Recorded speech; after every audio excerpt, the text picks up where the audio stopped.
Assalamualaikum warahmatullahi wabarakatuh.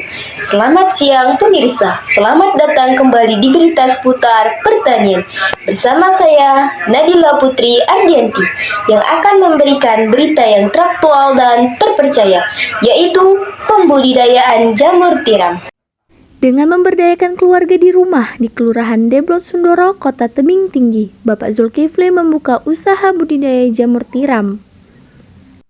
Bahan baku yang digunakan untuk media tanamnya adalah serbuk kayu, dedak, air, serta kapur yang diolah dan difermentasikan. Setelah itu disterilkan dan dimasukkan ke dalam pengukusan selama 6-8 jam. Apa yang membuat Bapak tertarik untuk membudidayakan jamur tiram ini? Ya, pertama, jamur tiram ini kan ada potensi yang menghasilkan uang. Kemudian peluang yang ada pada jamur tiram ini cukup luas. Kemudian di samping itu jamur tiram itu bisa untuk obat. Makanya ketertarikan Bapak terhadap budidaya jamur ini ya, pertama peluangnya besar. Kemudian limbah-limbah serbuk kayu yang terbuang bisa dimanfaatkan. Di mana tempat yang paling bagus untuk menanam jamur tiram? Kalau masalah tempat itu yang paling baik di dataran tinggi, antara 400 sampai 1500 dpl. Dpl itu adalah di atas permukaan laut. Nah, jadi itulah tempat yang paling baik habitat tentang jamur ini. Tapi begitupun kita bisa menggunakan iklim mikro di dataran rendah, contohnya tebing, yang ketinggian tempatnya sekitar 21 dpl. Kapan Bapak memulai membudidayakan jamur tiram ini? Bapak memulainya sejak tahun 2007. Jadi 2007 Bapak sudah memulai tentang budidaya jamur yang bisa dikembangkan di Kota Tebing Tinggi. Mungkin saat itu kamu masih kecil ya. Jadi Bapak sudah mencoba bahwasanya potensi itu sangat baik untuk dikembangkan. Bahkan pertama di Sumatera Utara itu Bapak tentang pembudidayaan jamur tiram. Jadi saat itu Bapak mengembangkan jamur tiram, jamur puping, sama jamur ganoderma.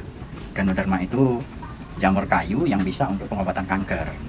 Bagaimana cara proses pembuatan jamur tiram itu? Nah, proses pembuatan jamur tiram itu dimulai dari serbuk kayu, kemudian dicampur dengan dedak, ditambah nanti dengan kapur, kemudian ditambah dengan air. Untuk komposisinya 100 kilo serbuk kayu, 20% dedak, 1% kapur, dan 65% air dalam campuran itu. Nah, untuk prosesnya nanti kita lihat ke sana. Pembuatan jamur dimulai dari serbuk kayu. Ini dia serbuk kayu gergajian. Nah, ini serbuk kayu, kemudian dicampur dengan dedak. Ini dedaknya. Ini dedak, kemudian ditambah dengan kapur dolomit. Nah, kapur dolomit.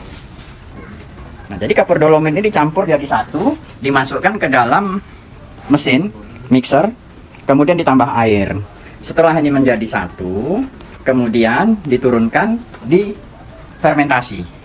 Nah, proses fermentasi ini kurang lebih 24 jam. Nah, ini yang sudah difermentasi, yang sudah diaduk dengan air, diaduk dengan kapur, dan diaduk dengan dedak. Nah, jadi proses ini akan dimasukkan ke dalam backlog. Nah, backlog itu adalah tempat untuk tumbuhnya jamur. Jadi medianya ini, serbuk kayu yang sudah diaduk menjadi satu dari beberapa komponen. Itu cetakannya. Nah, setelah backlog itu jadi, kemudian nanti disterilisasi. Proses sterilisasi ini tujuannya untuk mematikan bakteri, jamur, dan virus. Oke, proses sterilisasi itu seperti ini. Dikukus selama 6 jam sampai 8 jam dengan suhu kurang lebih 100 derajat.